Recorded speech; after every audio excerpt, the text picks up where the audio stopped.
Hi, and thanks for joining us today for this year's Sustainability and Logistics webinar brought to you by Redwood Logistics. Today's webinar is Driving ESG Excellence, Navigating Sustainable Practices in Modern Logistics.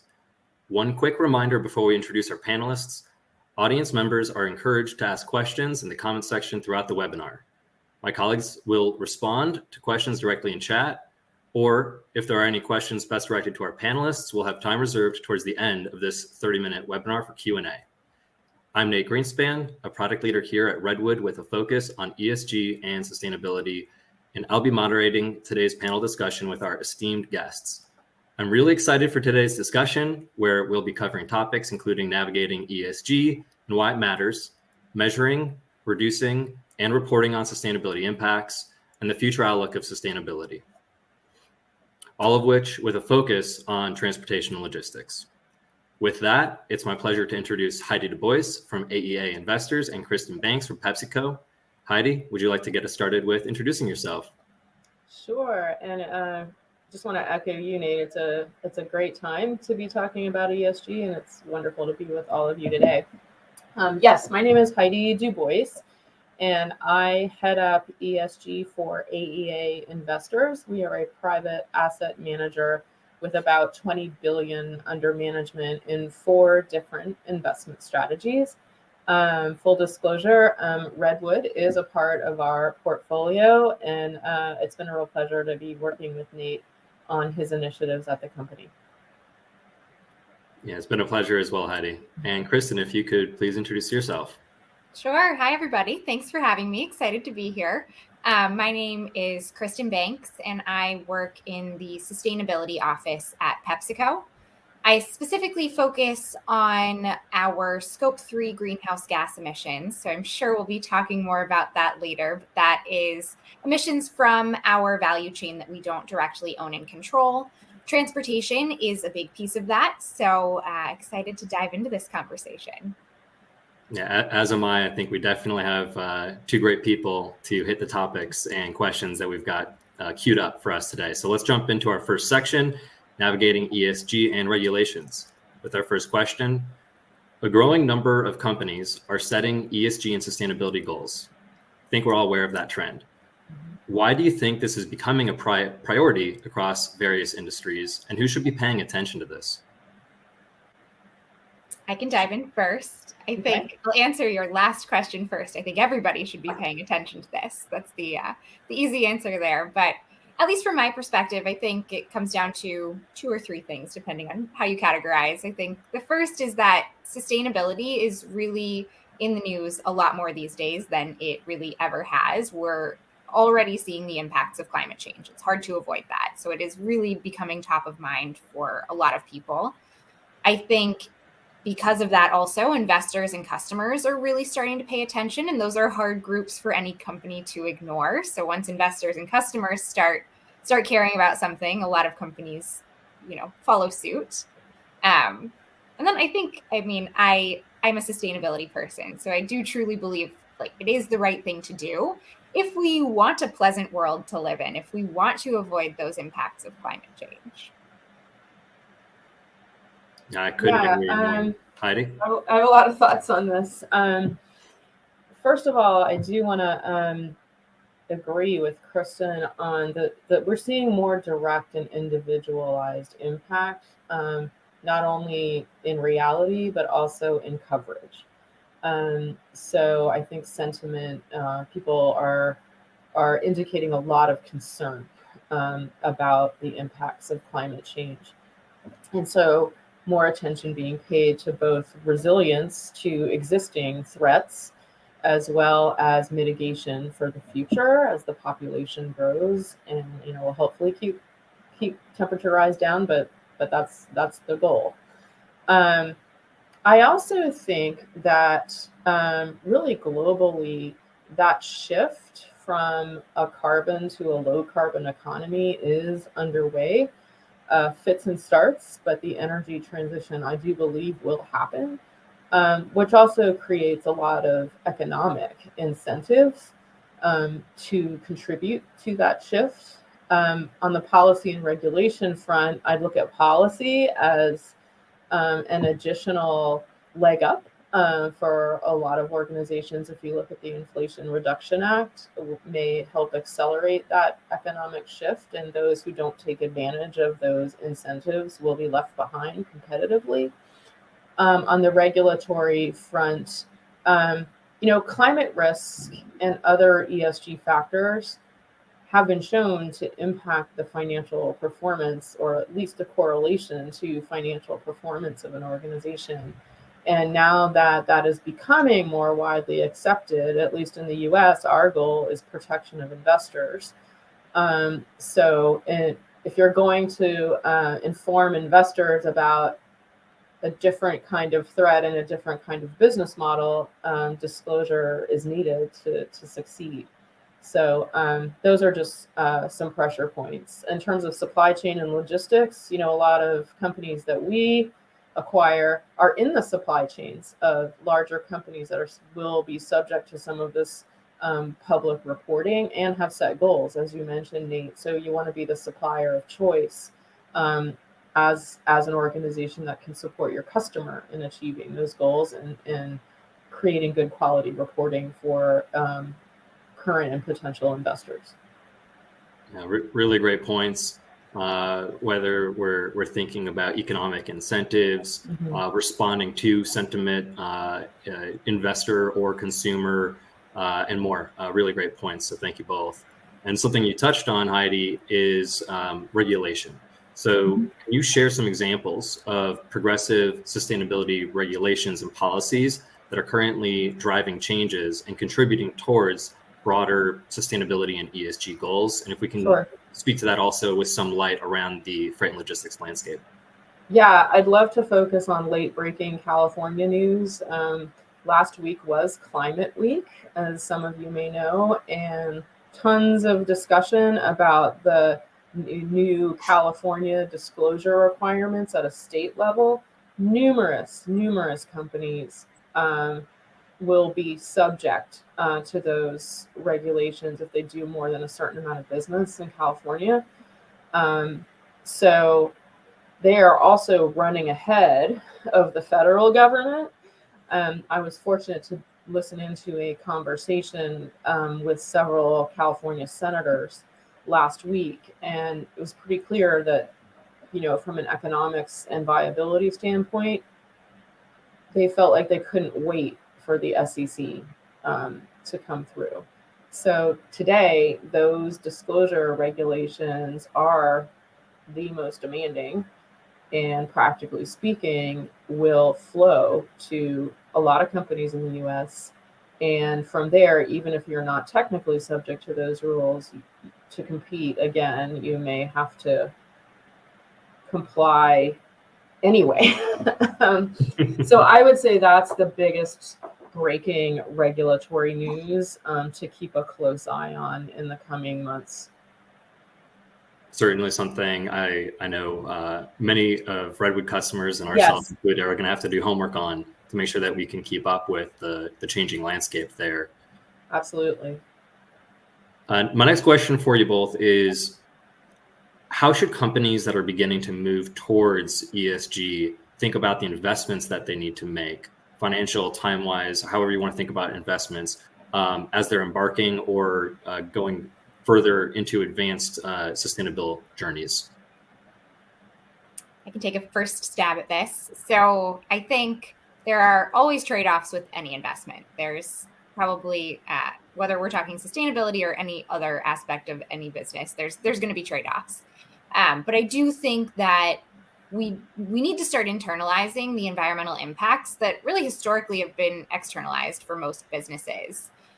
This really starts to make the cost calculation differently. So one thing that we've done at PepsiCo is an internal carbon price. So putting a dollar value on the greenhouse gas emissions associated with something.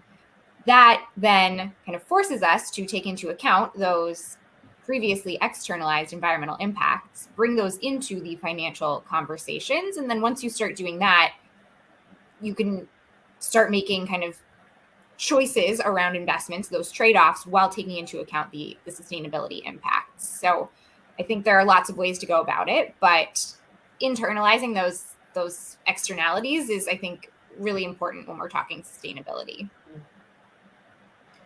From my perspective, we obviously work with a lot of companies who may not have gotten started on figuring out the positive and negative impacts of environmental, social, and governance factors on their performance.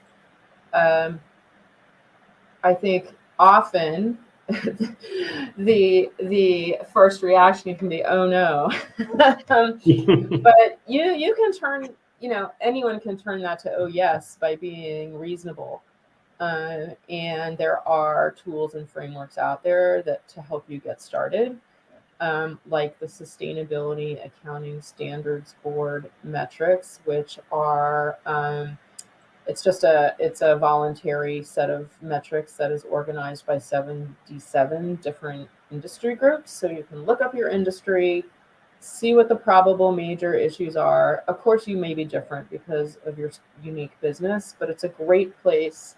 I was once at a development program and they said, okay, pick 3 things you're going to do when you get home. And I picked my 3 things. And then they said, okay, now pick one. So I think that's really possible. The other thing is that another easy tool, maybe you take those SASB metrics and you map everything you're currently doing. Talk to everybody and you'll find stuff that's underway for sure in your existing inventory. So you may have a baseline of activities that are a good place to start already. And using a framework can help you decide what you continue, what you accelerate, and maybe what you let go because it's not especially relevant or it's part of a later phase of what you might be pursuing. I love hearing, from the PepsiCo, like really advanced kind of perspective here, but then Heidi, also the maniacal kind of prioritization of how can you bring it down to one thing if you're early in your journey and you're really mindful of how you can balance those precious financial resources, because a lot of CFOs look at this as another expense, but how can you take advantage of those investments? I think that's some really great advice. I want to move to our next section here, which is measuring, reducing, and reporting sustainability impact. With our first question being, when crafting sustainability strategies, how does the freight and transportation industry contribute to your goals and to achieving them? Go ahead, Heidi. I feel like I've gone first for the last year. Okay. Clearly, when you're looking at your supply chain, logistics is a significant aspect of that. So building relationships with your logistics partners is a great way to think about how your logistics partners can help you reduce your emissions or at least track your emissions. Hyperion is a great example. Redwood can track and deliver information about your load emissions as well as open up avenues for carbon credits that are high quality. So there are a lot of ways that logistics can contribute. I have a few areas that I want to hold to like predictions for the future. So hopefully that'll keep you online on logistics specifically. But relationship building day one and really asking the questions and learning from you. It's both, this is what I need, and the response can be, hey, this is what we can do. So getting going quick on those conversations, I think, is a great start. That's great. Kristen? Yeah, sure. So I think the question was freight and transportation contributing to achieving goals. So when we think, globally, climate change, transportation accounts for a very large chunk of greenhouse gas emissions. So we really can't avoid those severe impacts of climate change without reducing emissions from and decarbonizing transportation. When we think PepsiCo specifically, transportation is about 18% of our footprint globally. We have science-based targets, so we want to reduce our emissions across the whole supply chain by 40% by 2030, and then within our own direct operations, so scope 1 and 2 emissions, by 75% by 2030, and then net zero by 2040. So the math just doesn't work out. If we don't reduce emissions from that 18% of our footprint from transportation, we cannot realistically achieve our PepsiCo goals. And, when you're thinking about freight and transportation industry more broadly, I think it's important to think about, like materiality assessments. I think that's usually one of the first steps a lot of companies start thinking about when they start venturing into the world of sustainability. I think climate is going to be near the top, if not at the top of the list for a lot of transportation companies. There might also be some other areas that bubble up, but I think I'm pretty confident in saying climate change will be quite high on the list, if not at the top. And then the other piece I'll say here is I think, so we as PepsiCo have science-based targets. We're really leaning into science-based targets throughout our supply chain as well. We think that really science-based targets are what's needed to mitigate climate change. So yes, we have our own goals, but we really are working with and hoping our supply chain sets their own science-based targets as well. Because that's what's going to help us as PepsiCo achieve ours.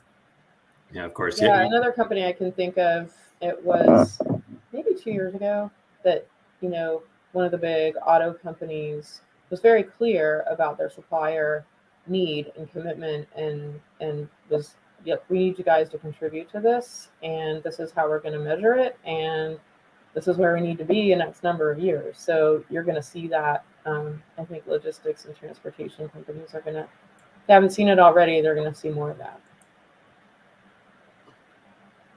Kristen, I want to throw this next question to you since your focus is around Scope 3 emissions. And so many companies who I engage with, I'm sure you've both seen this so many times, focus on, or maybe start with, Redwood is included in this, measuring their Scope 1 and 2 emissions. From there, you have to start measuring Scope 3. So what advice would you offer for establishing best practices when initiating measurements of Scope 3 with a focus on those freight and transportation emissions? Yeah, I think starting with Scope 1 and 2 is absolutely the right place to start. So Scope 1 and 2 are your own direct operations. So I think starting there for almost every company makes a world of sense. And also when thinking about PepsiCo, so our Scope 3 emissions are made up of our supply chain's Scope 1 and 2 emissions. So starting there, we also are very much encouraging our supply chain to start there. But when we start talking about science-based targets and mitigating climate change, then Scope 3 really does become important. For us at PepsiCo, our Scope 3 is about 93%. So it is a massive, it's the overwhelming majority of our emissions. So when it comes to starting with Scope 3, I think it can be quite intimidating. But starting somewhere and just getting started, I think is the first step. So following the greenhouse gas protocol, and starting out with, directionally accurate spend-based estimations to identify your hot spots and start identifying kind of where you want to start working. And then you can always improve over time. It doesn't have to be perfect right from the start. Every time you do an inventory, you can get a bit better. You can get more primary data. You can get better emissions factors, but don't let perfection be the enemy of good, or whatever that saying is. I think just getting started is absolutely the most important part when it comes to Scope 3. And then your piece around transportation specifically. So within Scope 3, it can be broad and sweeping. But when I think about most transportation companies, these Scope 3 categories that bubble up to the top for me, which will probably be the biggest buckets for most transport companies, would really be purchased goods and services, capital goods, and then probably fuel and energy related activities. So if you're trying to, start with pieces of Scope 3, those would probably be the three I'd start with for a lot of transportation companies. Yeah, that's really great. And I appreciate some of the insights there. And I couldn't agree more around the concept of start measuring Scope 1 and 2. When it comes to doing an assessment around where to begin with Scope 3, just get started. And this is where Redwood, through many of our engagements, which started well before the idea of Redwood Hyperion, but to understand how we could support our customers like yourself in their emissions accounting, where we've had many conversations, I know, about some of the advancements that you've had through your Scope 3 measurements. But many of our customers didn't know where to begin with their transportation emissions. They just knew that it was a significant amount, which is why Redwood brought Redwood Hyperion to market as a means of simplifying and kind of entering into this additional level of emissions measurements, which we know is essential, but can be really daunting to get started in, especially with shipment data. And in our world, with transportation, getting your hands around the source data, getting your hands around being able to really get accurate emissions can be challenging. So that's an area where we felt it was important for us to be able to support our customers on. I'm going to jump ahead to our next section here, successes in sustainability collaboration and partnerships. And here, I want to, again, direct a question over to you, Kristen. There's a lot of great work that Pepsi does with carriers in helping to support you in Pepsi's overall sustainability goals, which can create a burden on carriers and brokers. It is asks, right? So I'd love to ask, how are transportation companies that you're working with managing to meet your expectations? And if you could talk a little bit about the great work you do on that front. Yeah, sure. So we do have requests. So like I said, in order to meet our PepsiCo goals, we have to work with our supply chain. We cannot meet the goals without working with our supply chain. So we do have kind of specific and time-bound requests that we make to different parts of our supply chain. So the requests for our ingredient suppliers look different than the requests to our transportation suppliers, for example. They're different industries, so it makes sense to have differentiated requests. But we don't just, make requests and then fly off in the virtual world. We really do try and provide as much support as we possibly can, because we want to all be making sustainability progress together. So, for example, one program that we provide to our supply chain is the Supplier Leadership on Climate or Carbon Transition. I forget what the C stands for. Climate, you got it. Climate, okay, perfect. Climate, carbon, interchangeable. But that is really to help our supply chain start with measuring their scopes 1, 2, and 3 footprint, setting science-based targets, and then working towards abatement and disclosure. So it's a hands-on training program that we provide to our supply chain at no cost to them. We also do sustainability summits annually where we talk about the specific requests that we have. We educate, capacity building, providing resources, share what we've seen working well, really have that conversation with our supply chain. And then, especially in transportation, we're actively working with and partnering with carriers to stand up decarbonization projects together. So that's probably the other big area that we're really leaning into.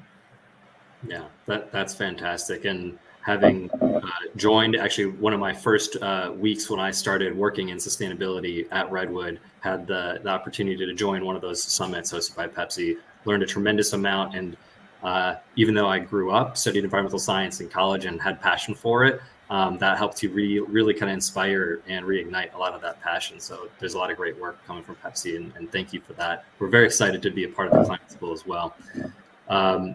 Checking the clock, we knew this time would go fast and it would be a great conversation.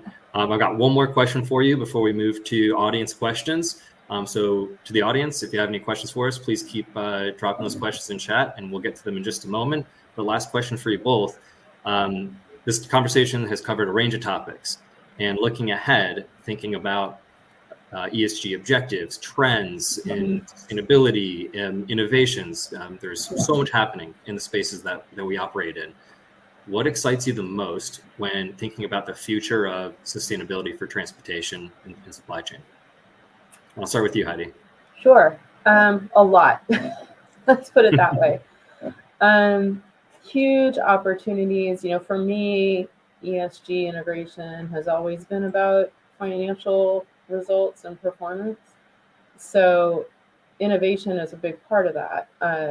I kind of view ESG in 3 layers. There's compliance, what you have to do. There's operational excellence, how you run the company. And then the top layer is really what gets me going, which are what are the opportunities to grow market share for growth straight up, and then to capture market share. And I think we're heading in towards the top layer as layers 1 and 2 get sort of regularized either through regulation or best practices. But for logistics specifically, the biggies I think is reducing transport emissions, which we've already talked about. Associated with that is better quality carbon capture. Those technologies are becoming more scalable, which means more affordable, and also better quality. So that's almost a companion to emissions reduction. I think like last mile delivery, I mean, a lot of potential there and new models for using e-bikes in crowded cities. Drones, I mean, I know we've been talking about that for a long time, but again, these are starting to be scalable. Efficient warehouse solutions, so you have fewer trucks in the facility at the same time, and that really all adds up to, optimization of logistics, which is Redwood's sweet spot, obviously. As these models get more sophisticated and complex, using data platforms and specifically AI is going to contribute a lot, I think, to the quality of emissions data, which leads to better performance on emissions reduction and hopefully market share and growth. Hallelujah. And I love that response, Heidi and Kristen. How would you respond to what excites you the most? Yeah, so I think the first thing, I think sustainability, broadly speaking, is really starting to already, but really is becoming necessary. It's not really an option anymore to not start thinking about this. California regulations, we talked about those earlier. That's just one example. And 2030 is really not that far away. So I think it's a good thing. I think when we talk transport specifically, EVs, renewable fuels will keep getting better, more readily available, hydrogen in the future, carbon capture. Heidi was talking about that. So all of that is really exciting to see. And I really do think we are starting to get some really good momentum. So I'm looking forward to seeing, actual decarbonization of transportation more and more, and that becoming more prevalent. And I think, that's good for everyone. When we start talking about decarbonizing transport, we get localized air quality improvements. The drivers, everything I've heard, drivers love driving the EVs. We have reduced emissions, so reduced impacts from climate change. I want to see all of those things. Yeah, and I couldn't agree more. The innovations that can help with real impactful reductions are what excites me the most. So thank you both for that. We had one question from the audience I want to see if we can try to respond to in the next minute here. And it is shown on the screen here. So Adnan had asked, I would like to know from the point of impacting value chain in a positive way, how and what shall B2B companies that are providing corporate services for cost cutting to logistics and freight companies can do to incorporate the needs to clients? Like, for example, what is it that PepsiCo would need from their vendors for logistics solutions? I think I'm following the question. So really, when we talk about our transportation supply chain, we talk a lot about, so the first way we talk about decarbonization is improving efficiencies. So a mile not driven has the fewest emissions. So that's step one, improving efficiencies across the board. Then we start talking about, like renewable fuels. So renewable diesel, biodiesel, all of that. We talk alternative or low or zero emissions vehicles. So like EVs and hydrogen. I think those are like really the main ways that we're talking decarbonization in transport. I'm not sure if that answers his question, but that's where my mind goes immediately. And if there's any follow-up questions, definitely please feel free to reach out, Adnan. But thank you, Kristen. We are at time. So that's all the time that we had for today. I'd like to say thank you again, Heidi and Kristen, for this really engaging dialogue. Wow, this time went fast today. Would like to say thank you for our audience members for joining us. If there is any interest in learning more about Redwood and our sustainability initiatives like Redwood Hyperion, please connect with me on LinkedIn, connect to a member of our team. We'd love to have that conversation with you. If you're interested in continuing today's conversation or have any more questions for Heidi, for Kristen, myself, definitely connect on LinkedIn, and we'd love to chat with you. Thank you again to everyone for joining, and have a great rest of your day. Thanks, everyone. Great to talk with you. Bye.